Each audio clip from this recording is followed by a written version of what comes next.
ক্ষণস্থায়ী ক্ষণস্থায়ী, এটা থাকার জায়গা নয়। এই পৃথিবীতে কেউ থাকতে পারে নাই, না পারছে? এই পৃথিবীতে কেউ থাকতে পারে নাই, ক্ষমতা দিয়াও থাকতে পারে নাই। আল্লাহ কয় ফেরাউনের দিকে তাকায়া দেখ, আমি তারে থাকতে দিছি না। নমরুদের দিকে তাকায়া দেখ, আমি তারেও থাকতে দেই নাই, ক্ষমতা কম ছিল না। আল্লাহ বলেন তাদেরকে আমি ধ্বংস করে দিলাম। শুধু বরত্ব দেখাইছে, নিজের অনেক বড় দাপটশালী মনে করছে। আমি তাদেরকে মাটির সঙ্গে মিশায়া দিছি। আবু জাহেলরাও মাটির সঙ্গে মিশায়া দিছি। ঘুষ ধ্বংস করে দিছি। ট্রাম্পরেও ধ্বংস করব, এমনকি ওয়াংশাং সুচিরেও আল্লাহ ধ্বংস করবে। আমরা আর আফারেও কিন্তু আল্লাহ ধ্বংস করবে। কথা হয় না? যারাই জমিনে জুলুম করছে, আল্লাহ আমি কাউরে ছাড়বো না। জুলুম মালিক পছন্দ করে না। এটা শুধু আফা না, আমিও যদি জুলুম করি আল্লাহ আমারও ছাড়বে না। জুলুম আল্লাহ পছন্দ করে না। বান্দারে জুলুম আমি আল্লাহ পছন্দ করি না। আমি বান্দাদেরকে ছাড় দেই বান্দা সংশোধন হওয়ার জন্য। ছাড় পাওয়ার পরে দেখা যায় বান্দা আরো নাফরমানি করে, আরো জুলুম করে। আল্লাহ কয় আমি কিন্তু নাটায়া ধরে রাখছি। গুড়ি যখন আকাশে উড়ে, গুড়ি মনে করে আমি তো অনেক দূরে আছি, কিন্তু গুড়ি জানে না মালিকের হাতে আমার নাটায় লাগানো। টান দিলেই আমি মালিকের কাছে আসতে হবে। তাই আল্লাহ বলে বান্দারে এই জুলুম বরদাস্ত করতে পারি না। এই যুবক ভাইরা, দুনিয়া নামক পরীক্ষার হলে প্রত্যেকটা মানুষকে পরীক্ষা দিতেই হবে। দুনিয়া ক্ষণস্থায়ী আর পরকাল চিরস্থায়ী। বলুন, দুনিয়া ক্ষণস্থায়ী, পরকাল চিরস্থায়ী। চিরস্থায়ী পরকালের সময় অনুযায়ী ৬০-৭০ বছর মাত্র কয়েক ঘন্টা। কয়েক ঘন্টার জন্য পৃথিবীতে আসছি একটা পরীক্ষা দেওয়ার জন্য। পরীক্ষার হলে পরীক্ষায় যদি ফেল মারি, অস্তিত্ব থাকবে না, উপায় থাকবে না যদি পরীক্ষায় ফেল মারি। আবার যুবক ভাইরা, বুদ্ধিমান ওই ব্যক্তি, ব্রেনি ছাত্র, ওইটা প্রশ্ন পাওয়ার পরেই খাতায় লেখা শুরু করছে, কারণ সময় কম। আর কিছু কিছু ছাত্র দেখবেন বৈশা বৈশা গল্প করে, কলমে কামড়ায়। সময় কিন্তু দুজনেরই যাচ্ছে। কেউ লিখে লিখে সময় পার করছে, কেউ গল্প করে পার করছে। সময় কি কারো জন্য থেমে থাকবে?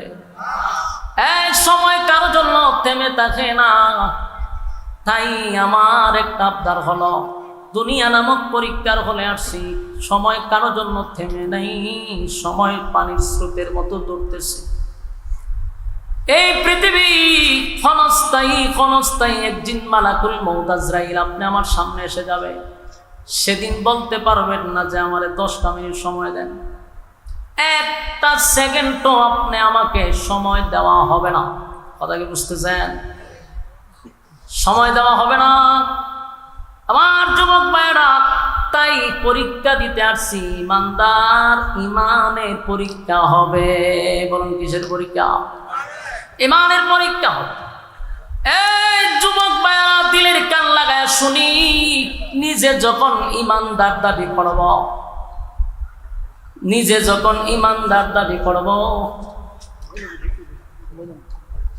নিজে যখন ইমানদার দাবি করব, এটাও লেখা রাখেন ইমানের পরীক্ষা আছে না নাই? আল্লাহ বলেন আমিনু কামা আমানান নাস। এই ঈমান আনবি, তাদের মতো ঈমান আনো। এখানে আমিনু কামা আমানান নাস, কাদের মতো ঈমান আনবো আল্লাহ বইলা দিছে। তাদের মতো তারা কারা? আমরা জানি তারা হলো সাহাবায়ে কেরাম।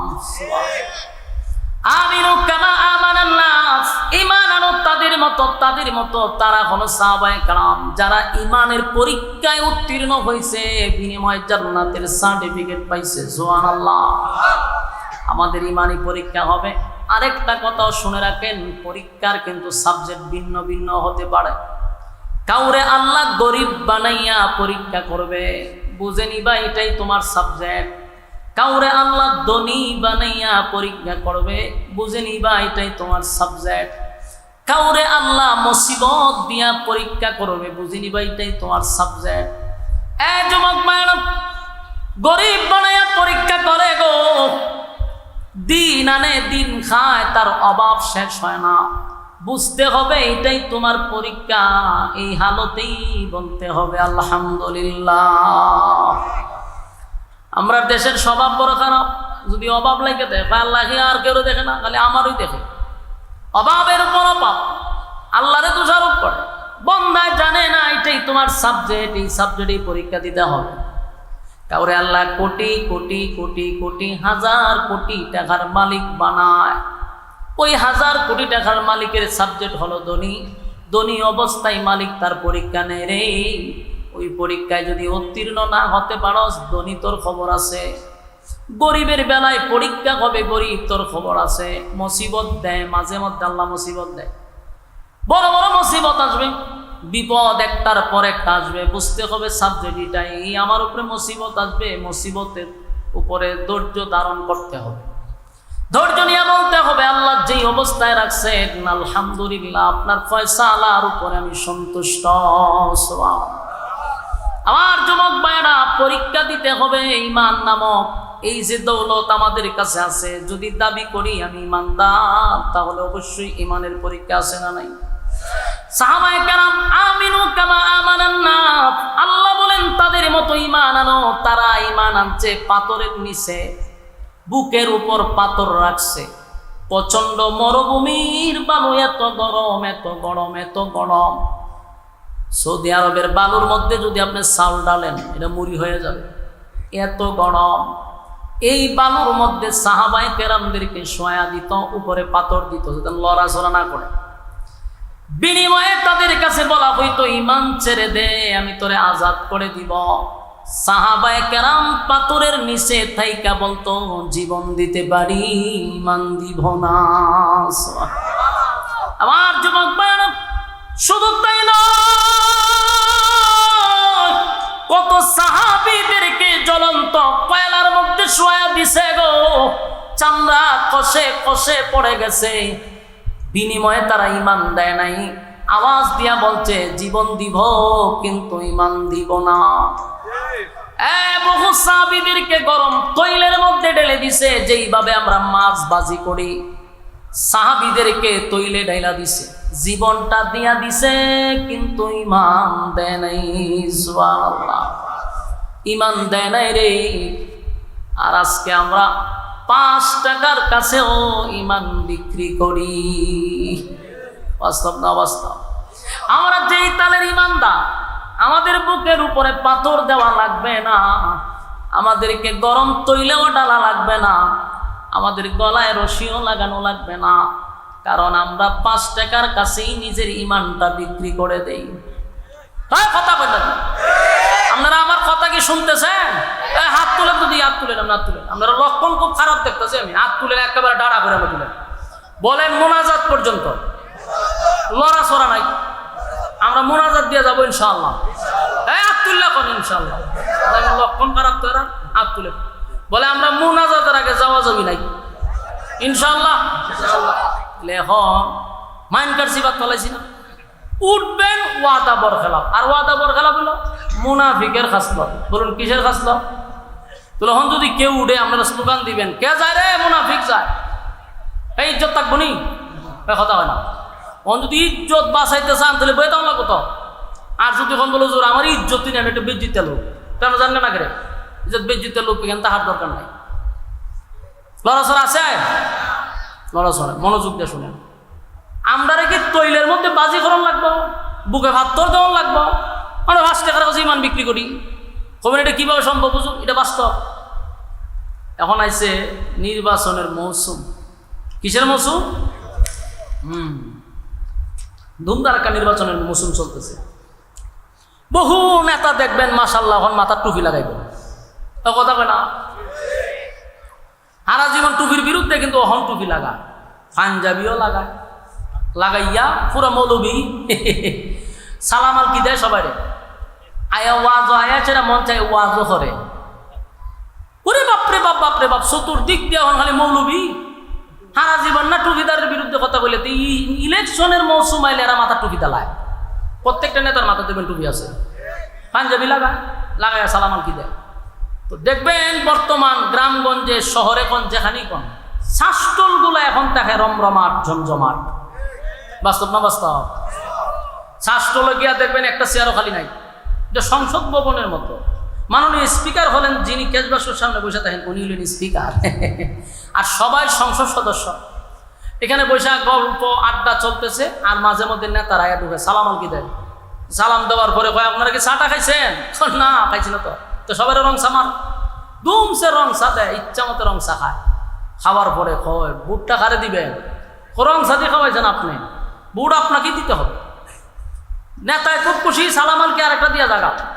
কিন্তু যারা চা খাইছে এরা উঠে না। এরা কি উঠে গেছে গা?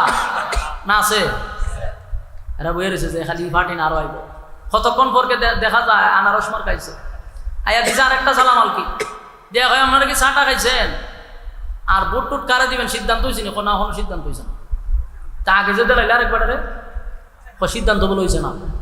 হ্যাঁ বেটা হয়তো খাওয়া জনমের খাওয়ানি খাওয়া দুধ চা খাওয়াইছে, দুধ চা অহন বুট কারে দিবেন? সভ্য না, দুধ চা দিয়ে আপনি খাওয়াইছেন, দুধ তো আপনার দিতে। নেতায় খুব খুশি, সালাম আলকি দিয়া নেতায় গেছে গা। কিন্তু এই ভাবলি কখনো উঠে না। ঠেঙ্গের উপরে ঠেং লাড়ায়, কতক্ষণ করাইছে গুরু মার্কা। গুরু মার্কায় সালাম আলকি দিয়া সেরে কয় আপনারা কি কিছু খাইছেন টাইছেন? বেশি বালা জিনিস এখনো ফেটে পড়ছে না। হয়তো কফি মার, কফি খাওয়ানোর পরে জায়গায় বুট কারে দিবেন? কয় একজন হারিয়ে গেছে, সর্বনাশ। সারা জীবন রং সার কাপড় টানছি, এখন তো কফি খাইছি। বুট আপনারই দেওয়া লাগবে, বুট আপনারই দেওয়া লাগবে। বলুন তো দেখি বুট কয়টা? ওই আইসি বাস করতাম গুরুস্থান আমার লাইন। বুট কয়টা দিছে? কয়জন? ইমান আছে না গেছে? ঠিকই ৭৫ দেওয়া লাগবে বুক না ৫ টাকার কাছে দেয়? সার কাছে ইমান বিক্রি বেড়ালা। হাই রে মুসলমানের ঘরের মুসলমান, তোর বুক ৭৫ দেওয়া লাগবো নি? তো রং চা একটা মাল লই তোর ইমান লইয়া যাওয়া যায়। কি তালের ইমানদার চিন্তা করছে? দেশে একটা শুরু হয়েছে এখন নির্বাচনের মৌসুম। ৫ টাকার কাছে ইমান বিক্রি করবেন না। আর ওয়াদাই একজনটা যদি কোন বলে বুট দিমু তো হেরে দিবেন, আপনি কেন হেরে কইবেন? হেরে কইবেন, হেরে কইবেন। এই ফাঁসমুখী কেন হয়েছে? না তো মুনাফিক। মুনাফিকের পরিচয় দিলেন, ইমান বিক্রি করলেন। আল্লাহ হেফাজত করবে। আমি আগামীর নির্বাচন আমরা যদি চাই, টুফিওয়ালাদের নির্বাচন হবে ইনশাআল্লাহ। কথা কয় না ইনশাআল্লাহ? এনে হয়েছে না? ওই যে চরমনার হিসাবে একটা স্টেজও কইছিল যে আপনারা যদি মুনাফিকি না করেন তাহলে আগামীর বাংলাদেশটা হবে ইসলামের বাংলাদেশ। স্টেজও বইয়া কইছিল। কিন্তু এখন কি এই ওয়াদাত আছে? ওয়াদাত নাই তো। এখন বিভিন্ন দলে ভাগ হইতেছে। প্রতিদিন বক্তব্যে মানুষকে সচেতন করতেছি আমরা। মাঝে মধ্যে আমরা প্রায় সময় বলি যে ভাই ঐক্যের জন্য কিছু ছাড় দিতে হয়। ঐক্যের জন্য মানে আপনারা 5 জনের লাগে আমি ঐক্য হব। কারণ আমার টুপির মাথার যে কোয়ালিটির আছে, এই কোয়ালিটি কি 5 জনের মাথাত আছে? একজনের নেশা, একজনের উষা, একজনের ডিলা।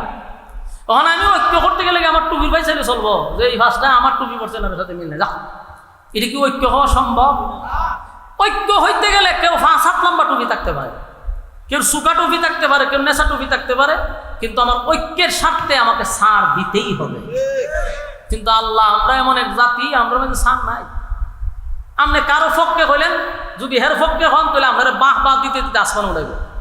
আর কোনো অ্যাঙ্গেলে যদি তার বিরুদ্ধে একটু বলেন তে আপনারা আবার আসমান থেকে 7 তবক জমিনের নিচে দাফন করে লাগব। এটা না হলে বাংলাদেশ, এটা না। সম্প্রতি আপনারা জানেন আমার ফেসবুক পেজ আছে, ভেরিফাই ফেসবুক। তো মাঝে মধ্যে আমি বিভিন্ন বিষয় নিয়ে, আমি তো আর রাজনীতি করি না ওইভাবে, আমার যেটা ভালো লাগে আমি এটা গবেষণা করি আমি একটা পোস্ট করি আমার ফেসবুক পেজ থেকে। আমি লেখালেখি মাঝে মধ্যে করি। যখন বিশ্ববিদ্যালয়ে শিবিররা যখন তাদের বিজয় আসলো, পরাজয় হলো অন্যরা, আর শিবিররা বিপুল ভোটে তারা বিজয় লাভ করছে, আমরা তাদের পক্ষে লেখালেখি করছি। বিশেষ করে আমি তাদের রাজনীতির কাঠামো, তাদের ডিসিপ্লিন, সব বিষয় নিয়ে আমি একটা পোস্ট করছি যে বাংলাদেশে যদি কেউ রাজনীতি করেন আগে জামাত থেকে রাজনীতি শিখেন। কেন বলছি? তাদের সব সাইডগুলো খুব সুন্দর এবং ডিসিপ্লিন, শৃঙ্খলা আছে এটার মধ্যে। আপনি আমার মতো কামড়াকামড়ি করেন এরা প্রত্যেকটা জায়গাতে আপনি এদের অনুমতি নিয়ে আপনি কাজ করতে হবে। এই জন্য আমি আমার ওই দৃষ্টিভঙ্গিতে বলছি রাজনীতি শিখতে গেলে এদের কাছ থেকে শিখুন। এখন এদের একটা প্রশংসা করলাম, এখন দেখা গেল আমার দলের লোক আমার 14 গোষ্ঠী উদ্ধার করে আমার দাফন করে দিচ্ছে। ওরে বাইরে তুই তো বুঝতি, আমার লেখার মর্ম তো বুঝতেই, তোরা কে বলছে রাজনীতি করতি? তুই কোন দৃষ্টিভঙ্গির থেকে আমি লেখালেখি করছি? তোর যদি এতটুকু বুঝার জ্ঞান না থাকে তুই রাজনীতি করা লাগবে না, তুই ফুটপাতে গিয়া চা বিক্রি কর। তোরা কে বলছে রাজনীতি করতি? লেখার মর্ম বুঝতে হবে যে কোন অ্যাঙ্গেল দিয়ে লেখছে, কেন লেখছে, আমি পুরোটা পড়ি, তারপর আমার বিবেকের কাছে প্রশ্ন করি লেখার ধরন কোন দিকে গেছে। না আপনারে স্বার্থ জমিনে নিচে দাফন করে লিখছে, আমার দলের লোকে দাফন করে লিখবো কেন অন্য লোকের লোক? আচ্ছা গেল এটা। গতকালকে আমার ফেসবুক পেজ থেকে আমি একটা পোস্ট করছি বিএনপির ভারপ্রাপ্ত চেয়ারম্যান তারেক রহমানকে নিয়ে। কেন পোস্ট করছি বোঝার চেষ্টা করেন। আমি প্রোগ্রাম করে আসার সময় ওনার একটা বক্তব্য শুনছি বিবিসি নিউজে। আগাগোড়া পুরোটা শোনার পরে আমার যে জিনিসটা সবচেয়ে ভালো লাগছে, যার কারণে ওনার প্রশংসা আমি করছি। এখন ওনার প্রশংসা করছি কি ওনার দলের লোক, আমি কথা হয় না। প্রশংসা কেন করছি? প্রত্যেকটা মানুষের একটা ভালো দিক আছে, সব মানুষের খারাপ না, কিছু কিছু মানুষের ভালো দিক আছে না নাই? আওয়ামী লীগ তো ফ্যাসিস্ট, সবচেয়ে খারাপ দল, কিন্তু আওয়ামী লীগের মধ্যে কি সব খারাপ ছিল? কিছু ভালো লোক ছিল না? আপনি অস্বীকার করতে পারবেন? বিএনপির আমরা সবাই কই এটা সাদাবাজি করে, দুর্নীতি করে, অনেক কিছু গালাগালি করি, বিএনপির মধ্যে কি ভালো লোক নাই? সাদাবাজি খালি বিএনপির মধ্যেই হয়? এনসিপি তো সবচেয়ে জনপ্রিয় সবার কাছে, এনসিপির মধ্যে কি সাদাবাজি নাই? উপদেষ্টারা যে চেয়ারও বইয়া রয়েছে, এরা কি সাদাবাজি করতেছে না? এরা দেশের টাকা লুট করতেছে না? বাড়িব তো সব, আমার কথাগুলি রেকর্ড থাকুক। তাহলে আমি যদি একটা মানুষের ভালো দিকটা তুলে ধরি, আপনার বুঝার মতো ক্ষমতা থাকতে হবে। ছবি দেখতেই আমার 14 গোষ্ঠী উদ্ধার করা শুরু করছে, দালাল দালাল দালাল দালাল। তোরে কেটা হয়েছে ফেসবুক চালাইতি, তুই সারাদিন টিকটক থাকস, সারাদিন আখাম কুখাম দেখস, এটা তুই থাক। তোরে কেটা কইছি এই সমস্ত লেখালেখি করতি, যাই লেখা পড়ার পরে তোর বুঝ নাই, তোর কইছে লেখালেখি করতি, আয়াল দালাল দালাল শুরু করেছি। যা, আমি একটা দল করি জানেন, আমি আরেক দলের প্রশংসা করলে বুঝতে হবে এখানে কোনো একটা অ্যাঙ্গেল থেকে, কোন দৃষ্টিভঙ্গির থেকে, এটা বুঝতে হবে না? উনি এখানে যে জিনিসটা তুলে ধরছে সেটা হলো এই যে আমরা বলি ওনার নেতা, ওনার যে দলের যে কর্মীরা তাকে বানায়া দিছে বিপ্লবের মাস্টার মাইন্ড। দেখছেন না স্লোগান দেয় তারেক রহমান, আপনি জানেন কি বিপ্লবে কিতা 5ই আগস্টের নেতা আপনি অথবা মাস্টার মাইন্ড আপনি, বলেন এরকম স্লোগান। তো গতকালকে উনার কথা শুনে যখন ওনাকে সাংবাদিকরা প্রশ্ন করতেছে যে আপনি কি 5ই আগস্টের বিপ্লবের কি কোনো মাস্টার মাইন্ড ছিলেন, উনি বলছেন যে না, সারা বাংলাদেশের জনতাই ছিল এটার মাস্টার মাইন্ড, আমি মাস্টার মাইন্ড ছিলাম। এবং কারা কারা এটার মধ্যে অংশগ্রহণ করছে, এর মধ্যে একটা হলো মাদ্রাসা ছাত্রদের কথা বলছে। আমার এই জায়গাটা ভালো লাগছে। কেন ভালো লাগছে? এখন যতগুলো উপদেষ্টা বসছে, যতগুলো রাজনীতিবিদ আছে, সবাই যার যার ক্রেডিট নিয়ে চলে, কিন্তু কোনো আলেমদের ব্যাপারে তারা বক্তব্য দেয় না। আলেমরা যে রক্ত দিল, উলামায়ে কেরাম যে শাহাদাত বরণ করলো 5ই আগস্টে, এই কথাগুলি তারা সোশ্যাল মিডিয়ার সামনে বলতেই রাজি না, আলেমদেরকে সবসময় মাইনাস করে।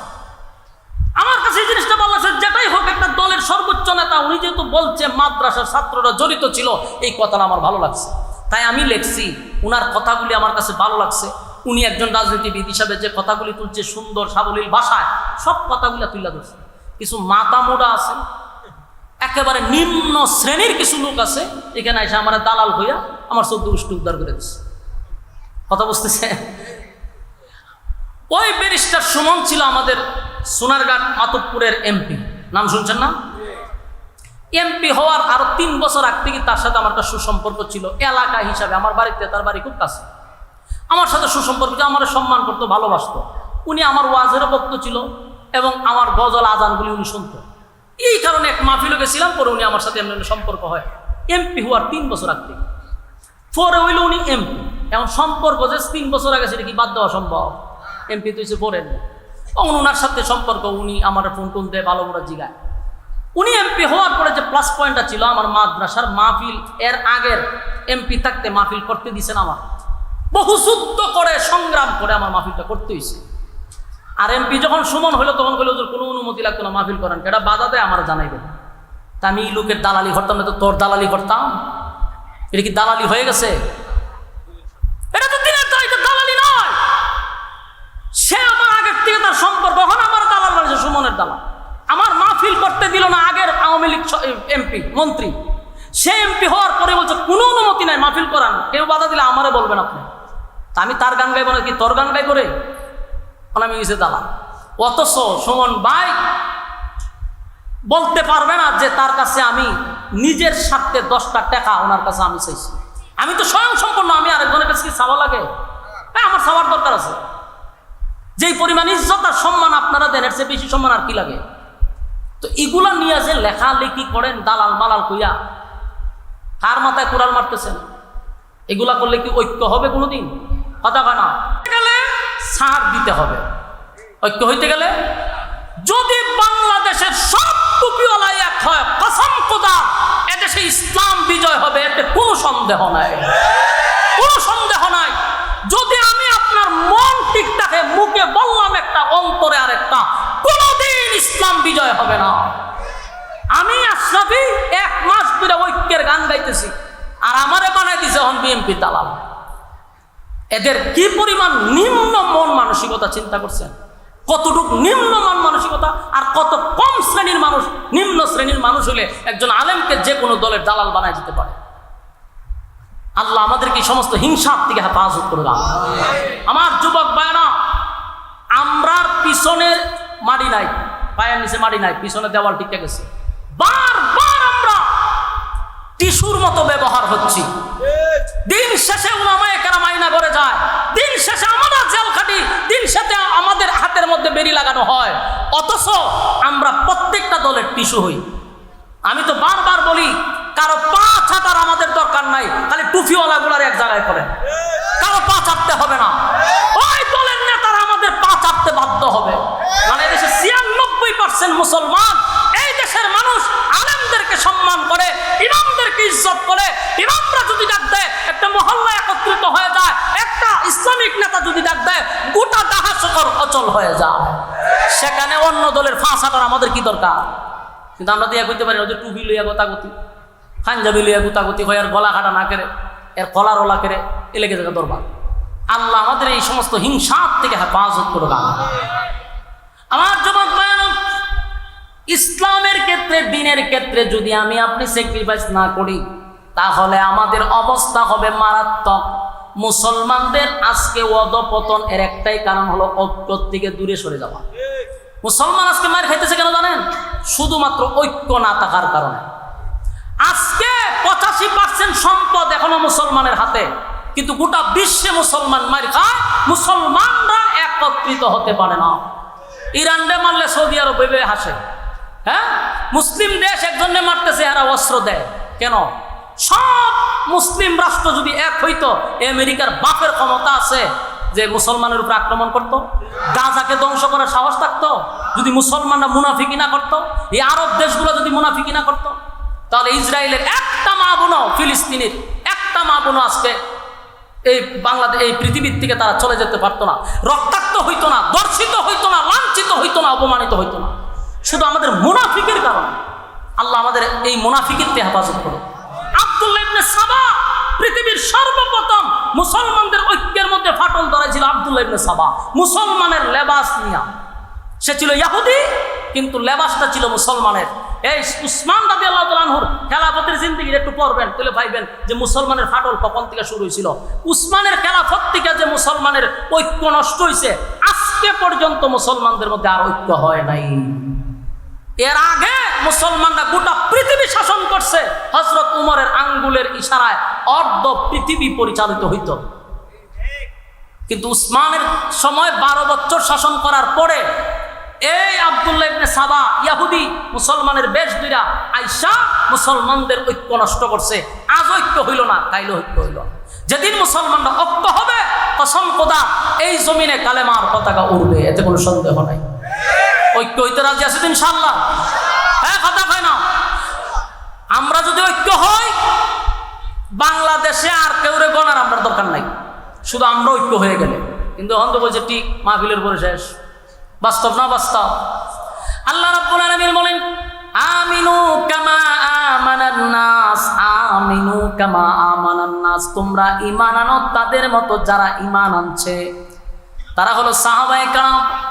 আমার যুবক ভাইরা, ঈমানের পরীক্ষা দিতে গিয়া তারা তৈলের মধ্যে পর্যন্ত চলে গেছে, জ্বলন্ত কয়লার মধ্যে তারা চলে গেছে, বুকের উপর পাথর রাখছে, ঈমান ছাড়ে নাই। আর আমরা আজকে শাস্ত্র লেগে বিক্রি হয়ে যাই। এই জন্য আমি বলছি, রব্বে কারিম বলেন বান্দারে শর্ত তো দিলাম মাত্র দুইটা, এর মধ্যে একটাই হলো ইমান আর একটা হলো নেক আমল। ইমানটা লইয়া যদি কবরে আসস, নেক আমল লইয়া যদি কবরে আসস, ওয়াদা দিলাম জান্নাতুল ফিরদাউস আমি তোদেরকে দিয়া দিব। সুবহানাল্লাহ। কিন্তু ইমান নামক পরীক্ষা দিতে হবে, ইমান নামক পরীক্ষা দিতে হবে। সুমাইয়া রাদিয়াল্লাহু তাআলা একজন মহিলা হইয়া ইমানের পরীক্ষা দিছে। ফেরাউনের বউ আসিয়া ইমানের পরীক্ষা দিছে। আমার যুবক ভাইরা, ইমানের পরীক্ষায় তারা উত্তীর্ণ হয়েছে। আসিয়া ছিল ফেরাউনের বউ, কালেমা পড়ার কারণে মুসা পয়গম্বরকে পয়গম্বর মানল, একত্ববাদী খুদার উপরে ঈমান আনল। ফেরাউন আসিয়ারে পর্যন্ত পেরাক মারল। পেরাক বুঝেননি? আসিয়ারে, ফেরাউন ছিল দেশের বাদশাহ, বাদশার বউ ছিল আসিয়া। সেই আসিয়া ইমানের জন্য পরীক্ষা দিছে। হাজার হাজার মানুষের সামনে আসিয়ারে উলঙ্গ করছে। নাউজুবিল্লাহ। আমার যুবক ভাই, দিলের কান লাগায় শুনি, একটা মহিলা, পৃথিবীর 4 জন মহিলা আছে শ্রেষ্ঠ। পৃথিবীর 4 জন মহিলা হলো শ্রেষ্ঠ। এর মধ্যে একজন হলো আসিয়া, ফেরাউনের বউ, কাফেরের বউ হইয়া পৃথিবীর 4 জন মহিলার মধ্যে একজন মহিলা। সে আসিয়া ইমানের পরীক্ষা দিছে রে। হাজার হাজার মানুষের সামনে ফেরাউন তার বউকে মাটির সঙ্গে শোয়া দিল, কাঠের উপরে রাইকা হাতের মধ্যে পেরাক মারছে, পায়ের মধ্যে পেরাক মারছে। চামড়াগুলি শরীর থেকে যেইভাবে আমরা খাসি জবাই করার পরে চামড়া ছিলি, আসিয়ার শরীর থেকে চামড়াগুলি টেনে টেনে খোলা হয়েছে। প্রচন্ড রৌদ্রের মধ্যেই চামড়া শরীর থেকে সরাইয়া রৌদ্রের মধ্যে শোয়া রাখছে। আসিয়া আসমানের দিকে তাকায় বলে, মালিক আমার ইজ্জত বিসর্জন দিছে, আমার কোনো দুঃখ নাই গো, কিন্তু জান্নাতের ভিতরে আপনি আমার একটু আশ্রয় দিবেন আল্লাহ। এই জালেম আমার হাজার হাজার মানুষের সামনে উলঙ্গ করে দিল, আমার ইজ্জতটা আমি বিসর্জন দিলাম, এই বিনিময়ে শুধু আপনার কাছে জান্নাত চাই। আল্লাহ আসিয়ার এত সম্মান আর এত মর্যাদা বাড়াইছে। আল্লাহ বলেন 4 জন মহিলার মধ্যে আসিয়া একজন, যে আসিয়ার সঙ্গে আমার নবীকে জান্নাতে আল্লাহ বিবাহ করায়া দিবে। আমার যুবক ভাইরা, ইমানের পরীক্ষা দিল আসিয়া, মহিলা হইয়া ইমানের পরীক্ষায় 1st ডিভিশনে পাস করছে। নবীর যুগে সুমাইয়া রাদিয়াল্লাহু তাআলা আনহুকেও এইভাবে আবু জাহেল সুমাইয়ারে উলঙ্গ করে লজ্জাস্থানে বর্ষা দিয়া আঘাত করতে লাগলো। তাও কলিজার টুকরা সন্তান আম্মার রাদিয়াল্লাহু তাআলা আনহুর সামনে, সন্তানের সামনে মাকে উলঙ্গ করে নির্যাতন করছে। শাহাদাতের আগ পর্যন্ত সুমাইয়া তার সন্তানকে নসিহত করলো, বাবারে আমি হয়তোবা দুনিয়ার থেকে বিদায় হয়ে যাব, কিছুক্ষণের ভিতরেই আমি হয়তোবা শাহাদাত বরণ করব, কিন্তু আমি এমন সন্তান জন্ম দেই নাই যেই সন্তান বেঈমানের কাছে মাথা নত করবে। মা হইয়া সন্তানকে নসিহত করে, আম্মা যত মুসিবত আসুক না কেন সাবধান বাবা, ঈমান ছাড়বি না, ঈমান ছাড়বি না। এই দুনিয়া হলো ক্ষণস্থায়ী, ক্ষণস্থায়ী দুনিয়ার জন্য চিরস্থায়ী জান্নাত হারাইতে পারস না। সন্তানের সামনে মাকে উলঙ্গ করে হত্যা করলো, সুমাইয়া শাহাদাত বরণ করলো, কিন্তু ঈমানটা দেয় নাই। সুবহানাল্লাহ। আমার যুবক ভাইরা, ঈমানের এত দাম, ঈমানের এত দাম, এত দাম, এত দাম, ঈমানের এত দাম। বহু সাহাবীরা নির্যাতনের শিকার হয়েছে, নির্যাতনের স্টিম রুলার চাপায়া দিছেন। সাহাবায়ে কেরামরা নবীর কাছে আবদার করতে লাগলো, পয়গম্বর নির্যাতন আর সহ্য করতে পারি না, এত নির্যাতন, এত নির্যাতন, আপনি আল্লাহর কাছে বলেন না আসমান থেকে যেন আমাদের জন্য সাহায্য পাঠায়। পয়গম্বর নির্যাতন দেখে চোখের পানি ছেড়ে দিয়া বলে সাহাবীরা রে, এই হালতেই যদি তোরা শাহাদাত বরণ করস, আমি নবী তোদেরকে ওয়াদা দিলাম আল্লাহর তরি জান্নাত তোদের জন্য ওয়াজিব। সুবহানাল্লাহ। আমার যুবক ভাইরা, এই জন্য আল্লাহ বলেন ইন্নাল্লাযীনা আমানু, তোমরা যদি ঈমান আনো, এরপর আল্লাহ বলেন ওয়া আমিলুস সালিহাত, তোমরা যদি নেক আমল করো। বলুন এর পরের ধাপ কি? কথা হয় না, নেক আমল। ঈমানের পরে কি? নেক আমল। এখন আমরা রে আল্লাহ বলছেন ঈমানের পরে তোমরা নেক আমল করো। এই যে ওয়াজ মাহফিলে বসছেন, প্রচন্ড গরমের মধ্যে আপনারা বসে আছেন মৌমাছির মতো, বাজার ঘাট বাদ দিয়া, আরামের বিছানা ছেড়ে দিয়া নরমাল বিছানার মধ্যে বসে আছেন। এটাও নেক আমল। নেক আমল, এই নেক আমলের বিনিময়ে আল্লাহ ফেরদাউস দান করবে। সুবহানাল্লাহ। আমার যুবক ভাইরা, আল্লাহ বলেন আমি তোদেরকে বানাইছি শুধুমাত্র কেবলমাত্র আমার গোলামির জন্য, গোলামির জন্য, গোলামির জন্য। বান্দারে, আসমান জমিন সূর্য চন্দ্র গ্রহ নক্ষত্র পাহাড় পর্বত সাগর নদী নালা খাল বিল কীট পতঙ্গ, যা দেখি যা আমরা দেখি না, সব সৃষ্টি জগৎ আমার আল্লাহ বানাইছে বান্দা তোর গোলামির জন্য। সুবহানাল্লাহ। জবান বন্ধ রাখবেন না, আল্লাহু আকবার। সমগ্র সৃষ্টি জগৎ আমাদেরই গোলামি করে, কিন্তু শর্ত আল্লাহ বলছেন বান্দা তুই শুধু আমার গোলামি করবি। তুই আমার গোলামি করবি, আমারে সেজদা দিবি, আ জায়গায় বে জায়গায় সেজদা দিবি না, আ জায়গায় বে জায়গায় চাইবি না। যদি চাইতে হয় আমার কাছে চাইবি, মাথা যদি নত করতে হয় আমার কাছে করবি। তামাম পৃথিবীর মাখলুকাত বান্দা তোর গোলামি করতে বাধ্য। সূর্য এই পৃথিবীর থেকে 13 লক্ষ গুণ বড়, 13 লক্ষ গুণ বড়, 9 কোটি 30 লক্ষ মাইল উপরে সূর্যটা। এত বড় সূর্য বান্দা তোর গোলামি করে, তোর গোলামি করে। বান্দারে, সাগর নদী নালা খাল বিল তোর গোলামি করে, তুই শুধু গোলামি করবি আমার। কারণ আমি তোরে অনর্থক বানাই নাই, অকারণে বানাই নাই বান্দা, নিজ প্রয়োজনে বানাই নাই, খাওয়ার জন্য বানাই নাই, ঘুমানোর জন্য বানাই নাই। আফা হাসিবতুম আন্নামা খালাকনাকুম আবাসান ওয়া আন্নাকুম ইলাইনা লা তুরজাউন। আল্লাহ বলেন অনর্থক বানাই নাই বাংলা, শুধুমাত্র কেবলমাত্র ওয়া খালাকাতুল জিন্না ওয়াল ইনসা ইল্লা লিয়াবুদুন। মানব দানব দুইটা জাতিরে বানাইছি শুধুমাত্র কেবলমাত্র আমি আল্লাহর গোলামির জন্য, আমি আল্লাহর গোলামির জন্য। গোলামি যদি না করস, আমি আল্লাহ ওয়াদা দিলাম ইন্না জাহান্নামা কানাত মিরসাদা, নিশ্চয়ই জাহান্নাম তোদের জন্য ওত পেতে বসা, লিত্তাগিনা মাআবা, এই সীমা লঙ্ঘনকারীদের জন্য, সীমা লঙ্ঘনকারীদের জন্য। সীমা লঙ্ঘন কারা করলো? আল্লাহ দেওয়া নিয়ামত খাই আল্লাহর নাফরমানি যারা করলো। যেমনে মনে চায় বান্দা তুই এমনে চলস, আমি আল্লাহ না তোরে কিছু নিয়ম কারণ দেখায়া দিলাম, লাগাম ছাড়া চলতেছস, যেমনে মনে চাই এমনি চলস। উলামায়ে কেরাম মিম্বরে বৈশা তোদেরকে নসিহত করে, কানে ঢুকে না। ওয়াজ মাহফিলে এত ওয়াজ করে জান্নাত জাহান্নামের বয়ান করে, তোরা শুনস না। তোর মন গড়া জিন্দেগি চালাইলি, লিত্তাগিনা মাআবা, সীমা লঙ্ঘনকারীদের জন্য জাহান্নাম। এই জাহান্নামে যদি আল্লাহ একবার ঢোকায় রে, উপায় থাকবে না, উপায় থাকবে না, উপায় থাকবে না। আমার যুবক ভাইরা, এই জাহান্নামের ভিতরে ঢুকলে উপায় নাই। দুনিয়ার কোনো আগুন সহ্য করার ক্ষমতা আমাদের নাই রে।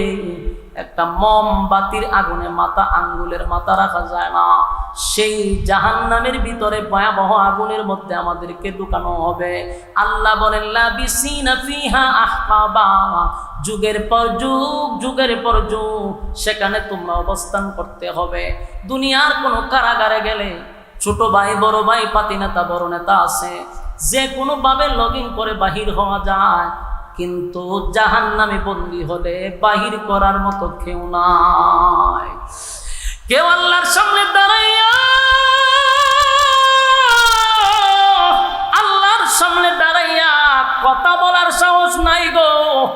আদম থেকে নিয়ে ঈসা রুহুল্লাহ পর্যন্ত সবাই তো ছিল নবী রাসূল পয়গম্বর। এত বড় বড় পয়গম্বর ইব্রাহিম খলিলুল্লাহ যিনি আল্লাহর বন্ধু ছিল, ইব্রাহিম নবীর ক্ষমতা নাই আল্লাহর সামনে দাঁড়ায় কথা বলা।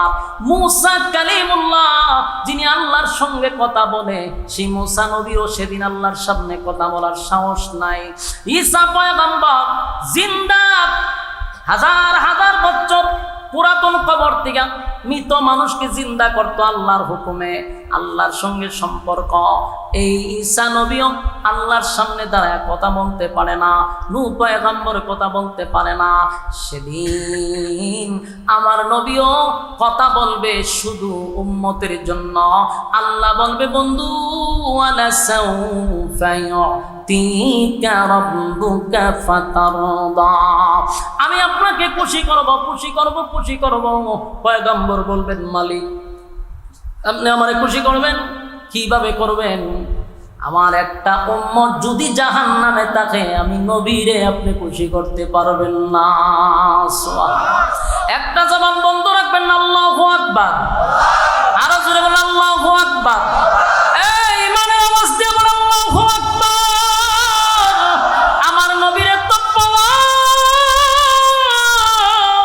এই পাওয়ার শুধু আল্লাহর পক্ষ থেকে পয়গম্বরকে দেওয়া হবে রে। কোনো আদম থেকে ঈসা নবীরে এই অনুমতি দেওয়া হবে না। শুধুমাত্র কেবলমাত্র আমার নবীকে স্পেশাল একটা পাওয়ার দিবে, বন্ধু আপনারে আমি খুশি করব। যতক্ষণ না পর্যন্ত আপনি খুশি না হবেন, আমি আপনাকে দিতেই থাকবো, দিতেই থাকবো, দিতেই থাকবো। জোরে কোন সুবহান। ওয়ালা সাউফা ইউতিকা রাব্বুকা ফাতারদা। দুনিয়ায় থাকতেই আল্লাহ বলছে, বন্ধু আপনারে খুশি করব। আমার নবী তখনই খুশি হবে যখন তার উম্মত জান্নাতে যাবে। আর যুবক ভাইরা, তাই নবী আমাদেরকে সুপারিশ করবে। এখানে আরেকটা কাহিনী আছে, সুপারিশও যে করবে ডালাও পাবে না। আল্লাহ বলবেন, বন্ধু যারে খুশি তারে লইয়া জান্নাতে যান। সেদিন আমার নবী তাদেরকেই দরে দরে জান্নাতে নিবে যারা দুনিয়ার জমিনে নবীর সুন্নাহর উপরে চলছে, নবীর তরিকা অনুযায়ী জীবন যাপন করছে।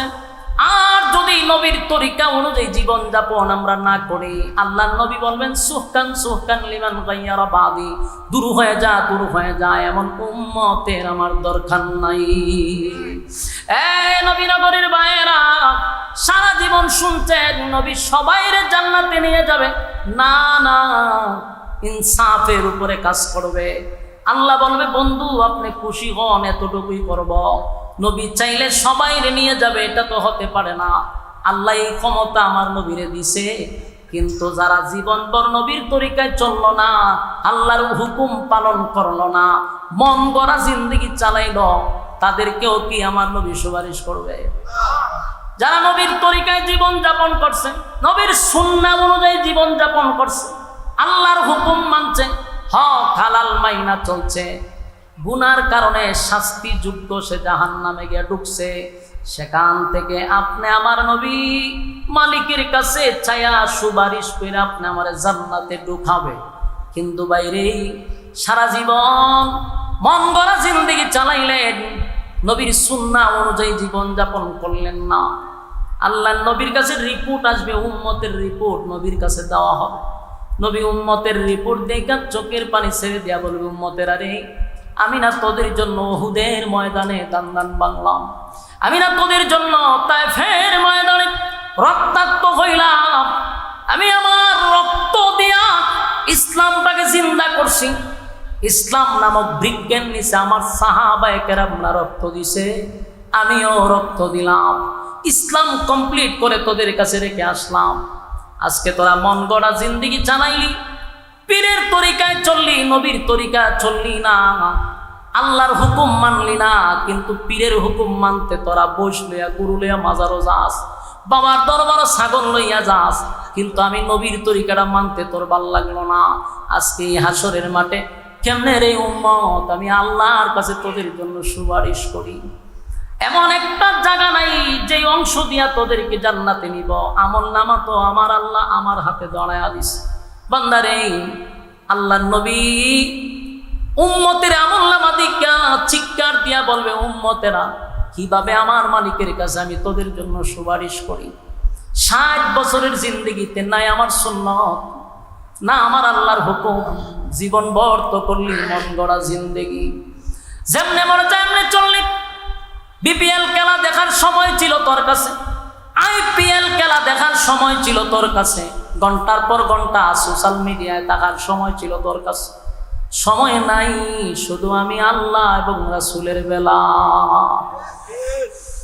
আল্লাহ নবী কামবে আর বলবে, সুহকান সুহকান সুহকান, দূর হ দূর হ।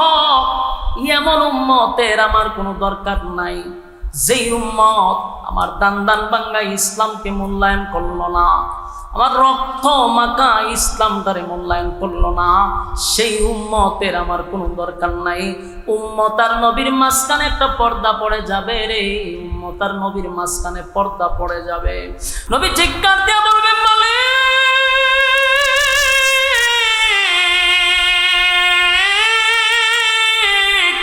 আমার উম্মতকে আমি দেখি না, উম্মত আমারে দেখে না গো। আল্লাহ বলবে, বন্ধু আমি ইচ্ছাকৃতভাবে আপনার মাঝখানে আর উম্মতের মাঝখানে পর্দা দিছি গো নবী। কেন দিছি জানেননি? যে উম্মত দুনিয়াতে আপনার রেখে যাওয়া ইসলাম পালন করে নাই, আপনার রেখে যাওয়া ইসলাম পালন করে নাই, আপনার দান দান বাঙ্গা ইসলাম পালন করে নাই, আপনার রক্ত মাখা ইসলাম পালন করে নাই, তারা তাদের বাপ দাদার ধর্ম পালন করছে, তাদের পীরের কথা শুই না জীবন যাপন করছে, আ জায়গায় বে জায়গায় সাজদা দিছে, আ জায়গায় বে জায়গায় তারা মানুষের কাছে চাইছে, আমার কাছে না চাইয়া। তাই এমন উম্মতের মাঝখানে আমি পর্দা দিলাম। নবী ব্যতীত হইয়া বলবে, উম্মত মেরাজে আইসাও আমি তোদের কথা ভুলি নাই। আমার আল্লাহ যখন 7 আসমানে উঠাইল, জান্নাত জাহান্নাম ভ্রমণ করাইল, এত আনন্দের মধ্যেও আমি উম্মত তোদেরকে ভুললাম না। আমি আল্লাহর কাছ থেকে তোদের জন্য হাদিয়া নিয়ে আসলাম।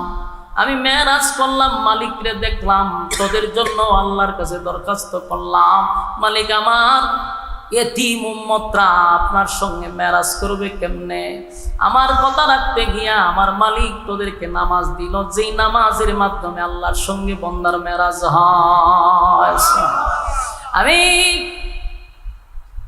জান্নাতের ভিতরে গিয়ে তোদেরকে ভুলি নাই বান্দারে। আমি নবী তোদেরকে কোনো সময় বললাম না, সুখের সময়ও না দুঃখের সময়ও না, যেদিন মালাকুল মউত আজরাইল আমি নবীর সামনে আসছে, দুনিয়ার কারো কথা আমি বলি নাই, আমার সন্তানের কথাও বলি নাই, আমার মেয়ে ফাতেমার কথা বলি নাই, হাসাইন হুসাইন রাদিয়াল্লাহু তাআলা আনহুর কথা বলি নাই। উম্মতের শেষ বিদায়ের সময়ও আমি তোদের জন্য আল্লাহর কাছে দরখাস্ত করছি। মালাকুল মউত আজরাইলের সামনে আল্লাহর নবী বলেন, আজরাইল রূহ নিবি পড়ে বল আমার এতিম উম্মতের জন্য আমার মালিক কি সিদ্ধান্ত নিছে। সুবহানাল্লাহ, বাড়ি দিয়া বলেন, হ্যাঁ আমার নবীর কত মায়া।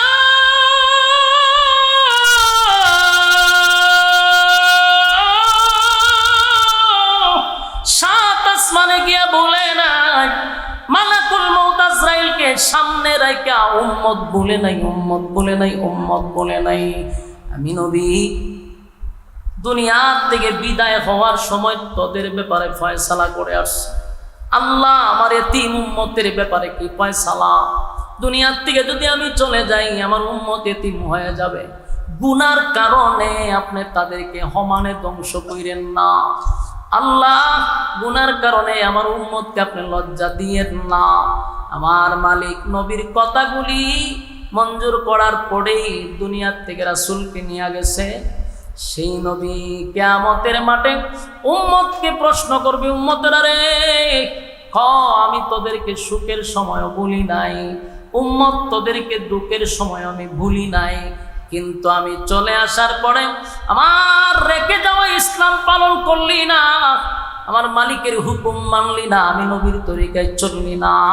এখন আমি আমার মালিকের কাছে তোদের জন্য কেমনে দরখাস্ত করি? আমার যুবক ভাইরা, এই জন্য আমি আপনাদের কাছে বলি, দুইটা শর্ত আমার মালিক দিছে, একটা হলো ঈমান আর একটা হলো নেক আমল। নেক আমলের মাধ্যমে আল্লাহর প্রিয় হওয়া যায়, নেক আমলের মাধ্যমে আমার মালিকের মহব্বতের বান্দা হওয়া যায়। এই যে ওয়াজ মাহফিলে বসছেন প্রচন্ড গরমের মধ্যে, এরপর আপনারা মৌমাছির মতো বসে আছেন।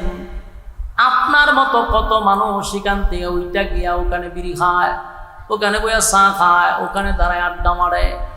এদের মাঝখান থেকে আল্লাহ আপনাদেরকে যাচাই বাছাই করে মহব্বত করে এমন একটা মজলিসে এখনো বসায় রাখছে। এটা আল্লাহর পক্ষ থেকে বান্দার প্রতি একটা দয়া দয়া দয়া মায়া মায়া দয়া মায়া ছাড়ার কিছু না। কারণ আল্লাহ যারে ভালোবাসে ওই বান্দাটারে আমার মালিক দিনের কাজে লাগায়া রাখে। আপনি যদি মসজিদে 5 ওয়াক্ত নামাজে যান, নিজে নিজেই প্রশ্ন করবেন, আমি মসজিদে যাই না, আমার মালিক আমারে মসজিদে নিয়ে আসছে। আমারে যদি আমার মালিক ভালোই না বাসতো রে, তাহলে আল্লাহর ঘরে আমারে আসতে দিত না। মালিক আমারে মহব্বত করে, তাই তো 5 বার আল্লাহর ঘরের সঙ্গে সাক্ষাৎ হয়। যুবক ভাইরা, আপনারে যদি আল্লাহ ভালোই না বাসতো এই মজলিসে বসায় রাখতো না। তাই মালিক যখন কাউরে কিছু দেয়, মালিকের শুকরিয়া আদায় করার দরকার আছে না? না। আপা হাসিবতুম আন্নামা খালাকনাকুম আবাসান ওয়া আন্নাকুম ইলাইনা লা তুরজাউন। বান্দারে, আমি অনর্থক তোদেরকে দুনিয়ায় বানাই নাই।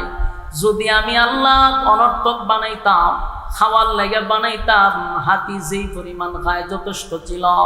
ঘুমানোর জন্য বানাইলে গাদা আমাদের চেয়ে বেশি ঘুমায়, গাদা বানাইলেই যথেষ্ট। মালিক তো বানাইছে এবাদতের জন্য। বান্দা, তুই এবাদত করবি শুধুমাত্র আল্লাহ। এবং কার? হ্যাঁ, আরো জোরে কোন কার? মালিক বলে, বাংলা শোন, তুই যদি তারাবি করস, যদি কাজ বলে না গোলামি করবো না, যেমনে মনে চায় এমনে চলবো। ওয়ালাকাদ যারানা লিজাহান্নামা কাসীরাম মিনাল জিন্নি ওয়াল ইনস। আল্লাহ কয়, এরকম বহু মানুষ এবং জিনরে আমি আগুন দিয়া জ্বালাবো আর পোড়াবো। যাদেরকে আমি চক্ষু দিছিলাম দেখার জন্য, লাহুম কুলুবুন লা ইয়াফকাহুনা বিহা ওয়া লাহুম আ'য়ুনুন লা ইউবসিরুনা বিহা ওয়া লাহুম আযানুন লা ইয়াসমাউনা বিহা। যাদেরকে আমি কান দিছি শোনার জন্য, চোখ দিছি দেখার জন্য, অন্তর দিছি বুঝার জন্য, কিন্তু চোখ দিয়া দেখলি কি দেখার কথা ছিল কি দেখলি, কান দিয়া কি শোনার কথা ছিল কি শুনলি, অন্তর দিয়া কি ভাবার কথা ছিল কি ভাবলি। মনে করছ আমি তোদেরকে ছেড়ে দিব? এত নিয়ামত দেওয়ার পরেও যদি তোরা আমি আল্লাহর গোলামি না করস, আমি আল্লাহর আদালতের মানুষ হতে পারবি না। তোরা চতুষ্পদ জানোয়ারের চেয়েও আরো নিকৃষ্ট। উলাইকা কাল আনআম, উলাইকা কাল আনআমের মধ্যে যদি আল্লাহ রেখে দিত, তাও মোটামুটি মান সম্মান বাঁচত। কিন্তু আল্লাহ হয় বালহুম আদাল, এর চেয়েও তোরা নিকৃষ্ট। মানে চতুষ্পদ জানোয়ারের সমান কইছে না, আল্লাহ এর চেয়ে বেশি নিকৃষ্ট। কেন বেশি কইল? চতুষ্পদ জানোয়ার যা করে না বুঝা করে, তুই যা করস বুঝা শুই না ঠান্ডা মাথায় করস, তাই তোর আর পশুর আকল একরকম না, তুই পশুর থেকে আরো নিকৃষ্ট। ঠিক কিনা বলুন? আল্লাহ কি ছাইরা দিব? কথা কই না, তুই ছাইরা দিব নি? বানাইছে আপনারা যত্ন কইরা, সম্মান দিয়া। সৃষ্টি জগতের মধ্যে যদি শ্রেষ্ঠত্ব কারো দেয়, তাহলে এটা মানুষ।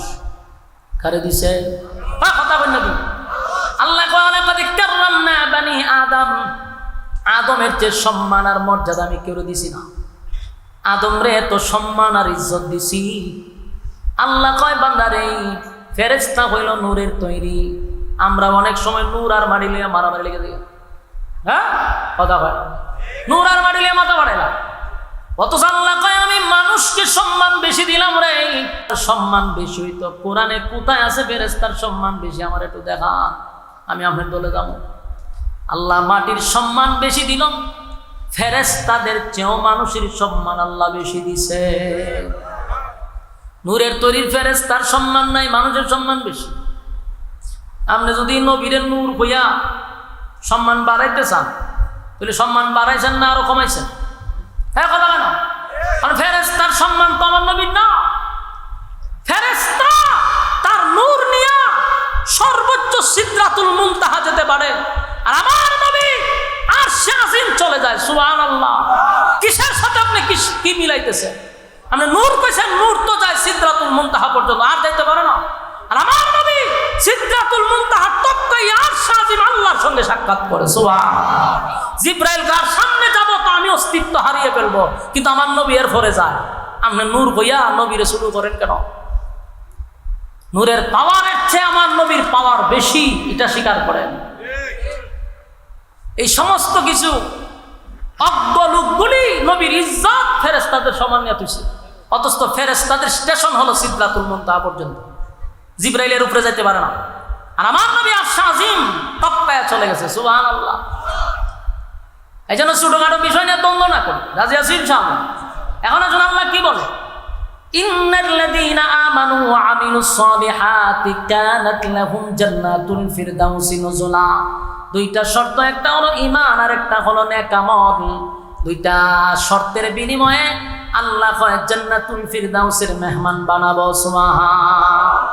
এরপর আল্লাহ বলেন খালিদিনা ফিহা লা ইয়াবগুনা আনহা হিওয়ালা।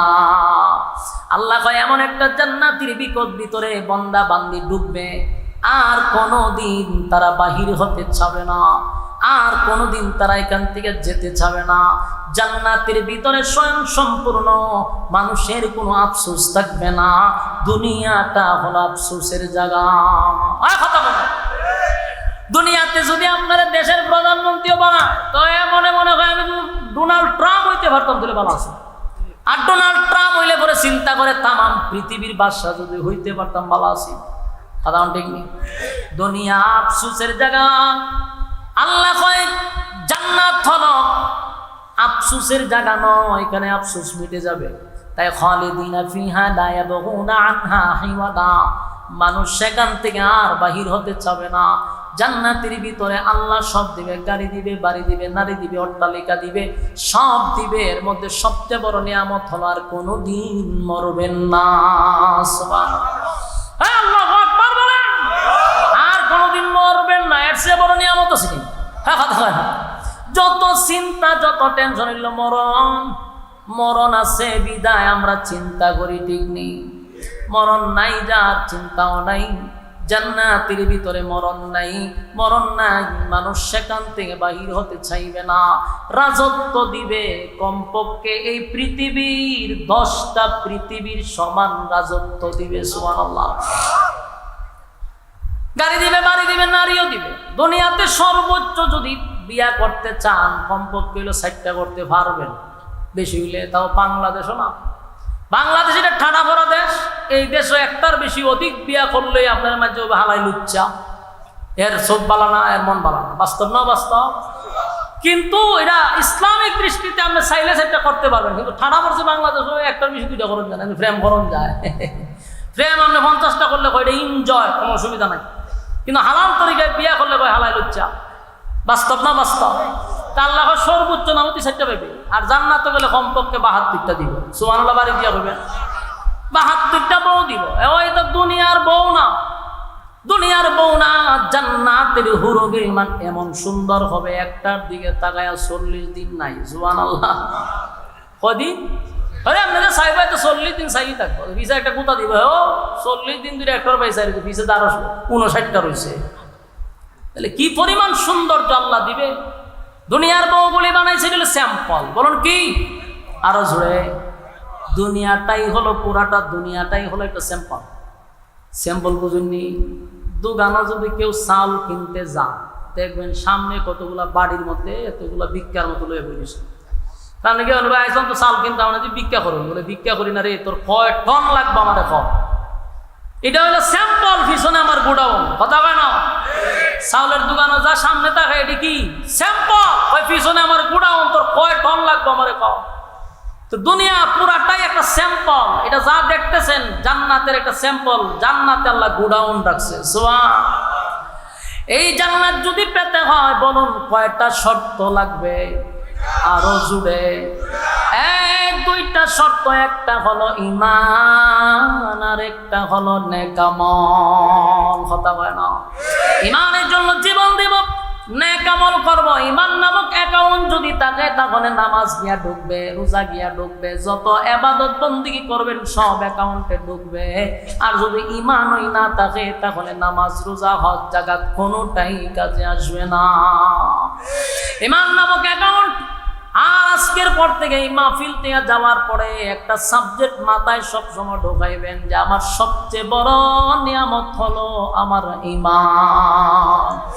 আমি দুনিয়ার সব দিতে রাজি, কিন্তু ঈমানটা আমি দিতে রাজি না। এতে যদি আমার জীবন চলে যায় রে, আমি জীবন দিব কিন্তু ঈমান বিক্রি করব না। কারা কারা রাজি আছেন আব্দুল্লাহ দেখায়া দেন। লিল্লাহে তাকবীর, লিল্লাহে তাকবীর। রাজি আছেন সবাই? আমরা সবাই ঈমানের সাথে জিন্দেগি করব, জীবন যাপন করব। আল্লাহ যেন আমাদেরকে মৃত্যুর আগে ঈমান হারা না করে। রাজি আছেন ইনশাআল্লাহ? সর্বহালতে ঈমানের উপরে যেন টিকে থাকতে পারি, সেই দোয়া আল্লাহর কাছে করতেই হতো। মালিকের কাছে বলবেন, আল্লাহ ঈমানের হালতে আমাকে মৃত্যু দান করেন, বেঈমান বানাই আমারে কবরে নিয়েন না। কারণ ঈমান যদি যাররা পরিমাণও নিয়ে যায়, কোনো একদিন জান্নাতে যাওয়ার আশা আছে। ঈমান যদি না থাকে তাহলে কোনোদিন জান্নাতের গ্রানটুকু আমাদের কপালে জুটবে না। রাজি আছেন ইনশাআল্লাহ? আল্লাহ আমাদের সবাইকে বলনেওয়ালা শুননেওয়ালা উভয়কে সহি আমল করার তৌফিক দান করুক। সকলেই বলে আমিন। সম্মানিত সুধী, দীর্ঘক্ষণ সময় আপনারা মনোযোগ সহকারে কথাগুলি শ্রবণ করেছেন। আল্লাহ তাআলা বলনেওয়ালা শুননেওয়ালা উভয়কে কথাগুলির উপরে আমল করার তৌফিক দান করুক। আমিন। আমরা এখানে প্রায় 5 বছর ধরে আমি আসতেছি। আমার দুলাল ভাইয়েরা যারা আছে এর সাথে একটা সুসম্পর্ক হয়েছে। তো আমার একটা আবদার করছে যে আগামী বছর যেন মাহফিলটা একটু পরে হয়। আমি বুঝি রায়হান ভাই আছে, ওই জানুয়ারি অথবা ডিসেম্বরে যেন হয়, এটা তাদের একটা আবদার। ইনশাআল্লাহ রায়হান ভাই যেহেতু আছে, প্রোগ্রামের ব্যাপারে রায়হান ভাই কথা বলবে। রায়হান ভাই যেটা বলবে এইভাবে সেটিং হবে ইনশাআল্লাহ। আমরা ইনশাআল্লাহ মৌসুমের ভিতরে একটা প্রোগ্রাম দেওয়ার চেষ্টা করব, কিন্তু এটা মহব্বতের খাতিরে স্টেজে বইয়া বললাম। নাহলে আমরা প্রোগ্রামের ক্ষেত্রে এগুলো বলি না। আপনারা আমার জন্য দোয়া করবেন, আমি জানি মহব্বত করেন। বিশেষ করে আমার মাদ্রাসাটার জন্য দোয়া করবেন তো ইনশাআল্লাহ। কথা না, আপনারা এখানে যখন প্রথম আসছিলাম তখন মাদ্রাসা ছিল না। আজকে আমার এলাকায় 100% জায়গা নিয়ে একটা মাদ্রাসা করছে। কত শতাংশ? 100% নিয়ে জায়গা নিয়ে একটা মাদ্রাসা হয়েছে। এই মাদ্রাসার প্রতিটা জমি, বিল্ডিং এই মাহফিলে যায় আপনারা হাদিয়া দেন, এই টাকা দিয়া মাদ্রাসা হয়েছে। আমরা যারা আমি তেল মারি, তেল মারলে নেতার টাকা দিয়া মাদ্রাসা হইতো। আমার কথা বুঝতেছেন? আমি এই বুকে হাত দিয়ে বলতে পারি, আমার কথা যদি সোশ্যাল মিডিয়ায় সইরা যায়, কোনো নেতা যদি বুকের সাহস থাকে বলুক যে আমি মাদ্রাসার 10 লক্ষ টাকা দিয়েছি। কোনো নেতা থাকলে বলুক। আমার কোন নেতারা তেল মেরে আমি আশ্বাসী চলি নাই। যেই সমস্ত অজ্ঞলোক, মূর্খলোক, নিম্ন শ্রেণীর মানুষ আমাকে বলে আমি তেল মাইরা চলি, আশরাফি তেল মারে না। তেল মারার অভ্যাস আমার নাই। কোনো নেতারা তেল মারার যদি অভ্যাস থাকতো, আমার মাদ্রাসা মাহফিলের টাকা লাগে না, মাহফিলের টাকা ভিক্ষা করে আমি মাদ্রাসা করা লাগে না, নেতারাই করে দেওয়া লাগতো। আমারই সুযোগ আসিল, বহু নেতা আসিল আমার আন্ডারে, যদি তেল মারতাম সব হয়ে যেত। আমি পারি না, তেল মারার স্বভাব নাই। আমি 12 লাখ 10 লাখ টাকা খরচ করে মাহফিল করি, 10টা টাকা আমি কালেকশনই করতে পারি না। তেল মারার অভ্যাস থাকলে আমার বক্তবৃন্দ কম আছে, দেশ বিদেশে বক্তবৃন্দর অভাব নাই। 10 মিনিট কথা কইবার লেগে চেষ্টা করে, এরা যদি খালি একটু তেল মারতে পারতাম মাদ্রাসা হয়ে যেত। পারি না আমি। আমার কথা তোর মন চাইলে দিয়া যাবাই, তোর পিছনে গিয়ে আমি তেল মারব, এই স্বভাব এই অভ্যাস আমার আদৌ নাই, আমি পারি না। আমার অনেক মানুষও বুঝায় মাদ্রাসা করছেন ভাই, মানুষের সাথে একটা লেয়াজু মেনটেন রাখেন, তার সাথে সম্পর্ক রাখেন, ভাইটা আমার দেওয়া হইতো না। আমি তারে যে তেল মারো ফোন দিব, আমার এই তবিয়তিটা নাই। তো সুতরাং আশরাফির তেল মারা চলে না। আমি যারা আমাকে বলে আমি তেল মারছি, তেল মারা বলে না। এটা আপনার এলাকার একজন এমপি যদি থাকে আপনার বাড়ির কাছে, তারে ডিঙ্গায় চলা সম্ভব? আপনি 16 বছর দেখছেন না কি হয়েছে? এরপরেও গোটা এলাকা জুড়ে আওয়ামী লীগের গাঠি, যেই সমস্ত আওয়ামী লীগের নেতারা আমার মাহফিল করতে দিল না, আমারে একটা মাস পর্যন্ত কি পরিমাণ নির্যাতন করছে, ঘুমাইতে দিল না, খাইতে দিল না, আমার শরীর কঙ্কালের মতো হয়ে গেছিল, এত নির্যাতন করছে। থানায় এসপি ডিসি দৌড়াদৌড়ি করতে করতে আমি অস্থির হয়ে গেছি।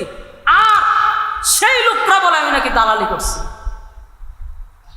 আশ্চর্য হবেন, এসপি ডিসির কাছে দৌড়তে দৌড়তে আমার অস্তিত্ব নাই। আমারে বলে ওখান থেকে ফোন, মাহফিল করতে দিবে না। সব ছিল আওয়ামী লীগের লোকেরা।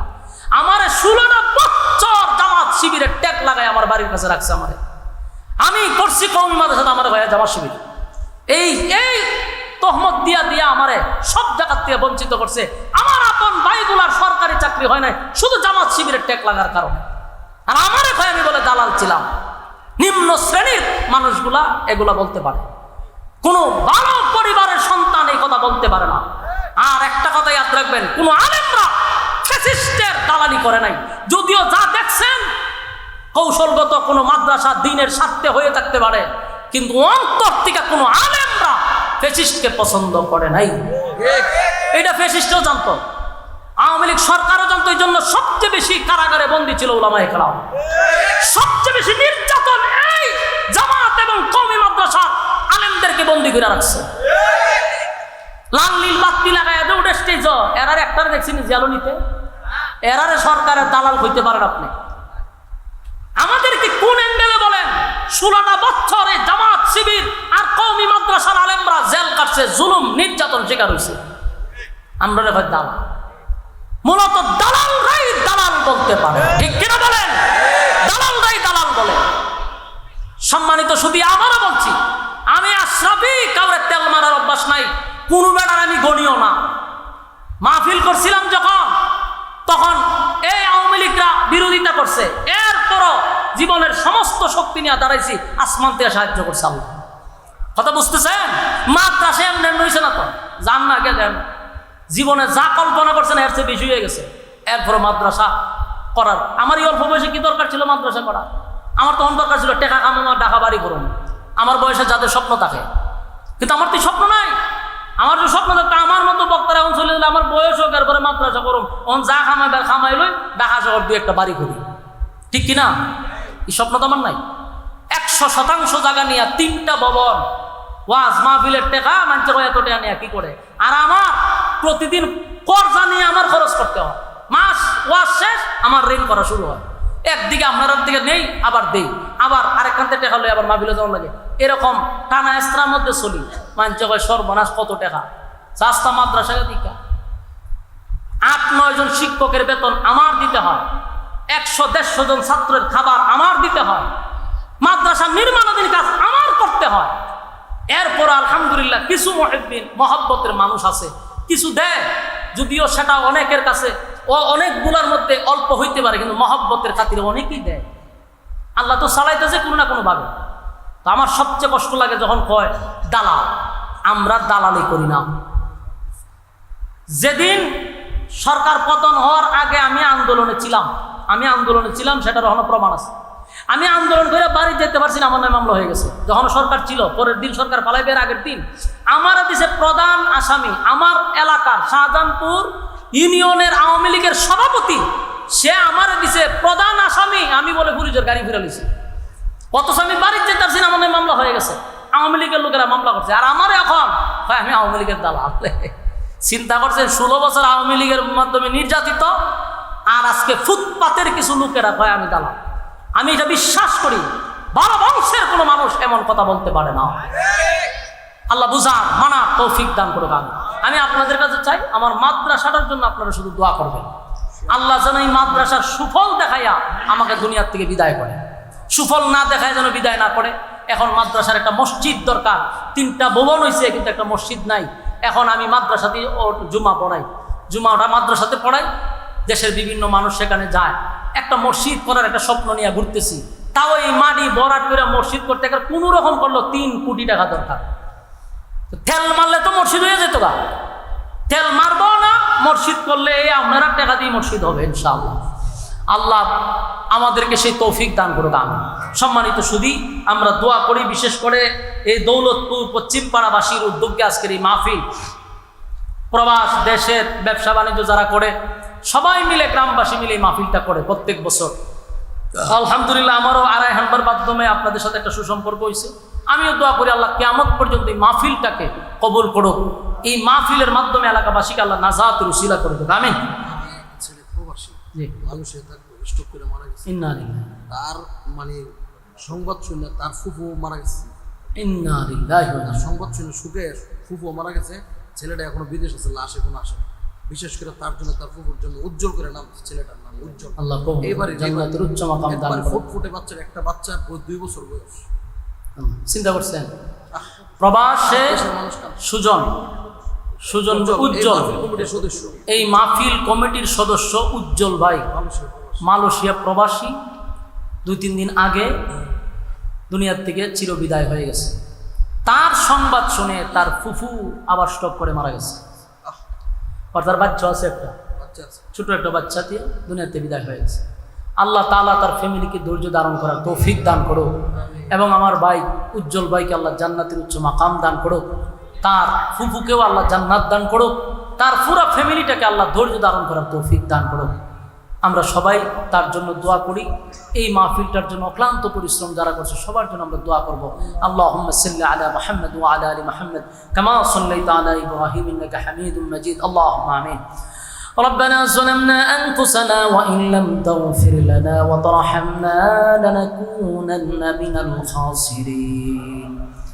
ربنا لا تزغ قلوبنا بعد إذ هديتنا وهب لنا من لدنك رحمة إنك أنت الوهاب يا أرحم الراحمين يا حي يا قيوم الله يا حي يا قيوم الله রব্বুল আলামিন আপনার কুদরতি নজর দিয়ে একটু তাকান।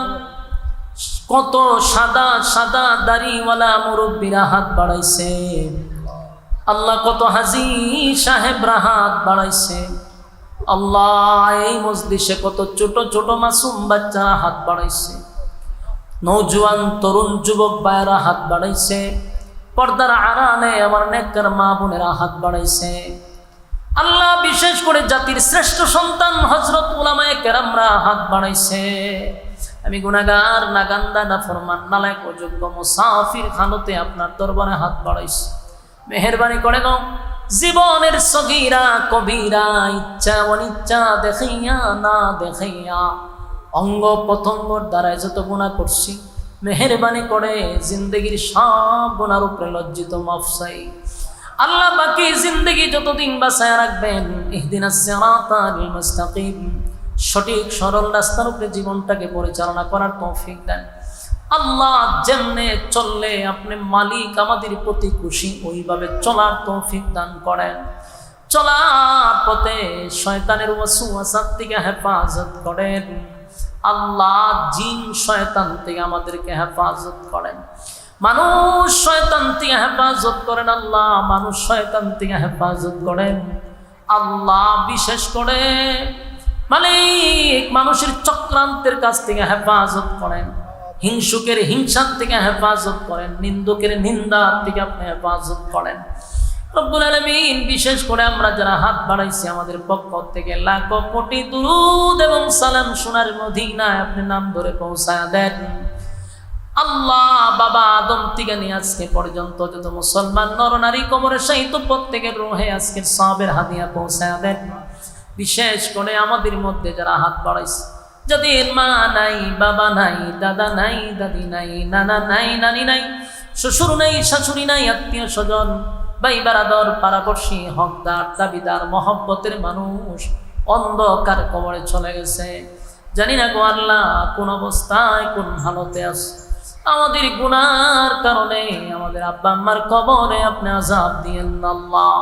আমাদের গুনার কারণে আম্মা আব্বার কবরে আযাব দিয়েন না, দাদা দাদির কবরে আযাব দিয়েন না, নানা নানির কবরে আপনি আযাব দিয়েন না আল্লাহ। আমরা যারা হাত বাড়াইছি तमाम जिंदगीर गुनार बोझा माथाय लइया भिक्षुकेर मतो कांगालिर मतो आपनार दरबारे हाथ पाताइछि आल्लाह। विशेष करे এই মাহফিলটা দৌলতপুর গ্রামবাসী পশ্চিম পাড়াবাসীর উদ্যোগে এই মাহফিলটা করতে গিয়ে যারা টাকা দিয়া, পয়সা দিয়া, বুদ্ধি দিয়া, শ্রম দিয়া, রান্না বান্না কইরা যে যেমনে পারছে মাহফিলটার জন্য রাত দিন অক্লান্ত পরিশ্রম করছে, দেশে বিদেশে প্রবাসীরা মিলে আজকের এই মাহফিলের আয়োজন।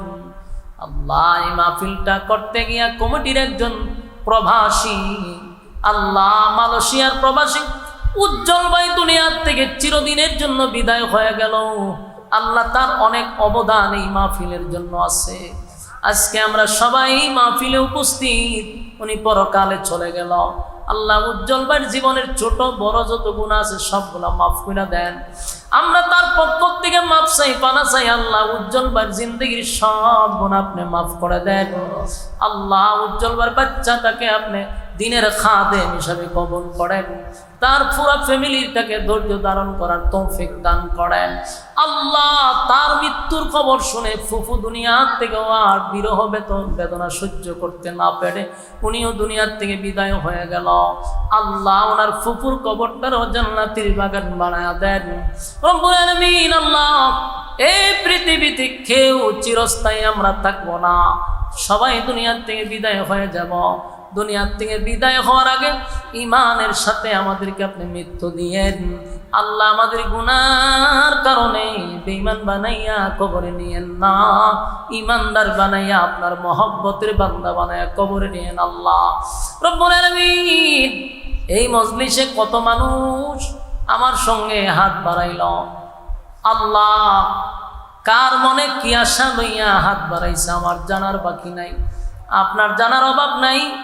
আল্লাহ, প্রত্যেকের দিলের নেক বাসনাটুকু আপনি পুরা করে দেন। কেউ অভাবে আছে, অভাব দূর করে দেন। কেউ আল্লাহ ঋণগ্রস্ত আছে, ঋণ থেকে মুক্তি দান করেন। আল্লাহ, কেউ পেরেশানির মধ্যে আছে, পেরেশানি দূর করে দেন। যে যেই হালতে আছে মেহেরবানি করে আল্লাহ ওই হালত থেকে আপনি উদ্ধার করেন। বিশেষ করে আল্লাহ, আমরা যারা হাত বাড়াইছি আমাদের গুনার কারণে আমাদেরকে আপনি কোনোদিন বেইজ্জতি কইরেন না। আল্লাহ, গুনার কারণে ইজ্জত নষ্ট করে দিয়েন না। আল্লাহ, যতদিন বাঁচায়া রাখবেন ইজ্জতের জিন্দেগি দান করেন। আল্লাহ, বিশেষ করে আমরা যারা হাত বাড়াইছি গুনার কারণে আমাদের ইজ্জত নষ্ট করে দিয়েন না। আরো অনেক মানুষ আমাদের কাছে দোয়া চাইছে, মাহবুব ভাই স্ত্রী দুনিয়ার থেকে বিদায় হয়ে গেছে। আল্লাহ, ওনার কবরটারও জান্নাত বাগান বানায়া দেন, দুনিয়ার সব গুনাহ মাফ করে দেন। আল্লাহ, তার ফ্যামিলিকেও ধৈর্য ধারণ করার তৌফিক দান করেন। বিশেষ করে আপনার দরবারে দরখাস্ত, আল্লাহ, গোটা বিশ্বের মুসলমানদেরকে আপনি হেফাজত করেন। বিশেষ করে গাজাবাসীকে আপনি হেফাজত করেন। আল্লাহ, গাজার মা বোনদেরকে হেফাজত করেন, ফিলিস্তিনের মা বোনদেরকে আপনি হেফাজত করেন। আল্লাহ, আসমানের সাহায্য পাঠান, লাল চামড়া কুত্তাগুলিদেরকে ধ্বংস করে দেন।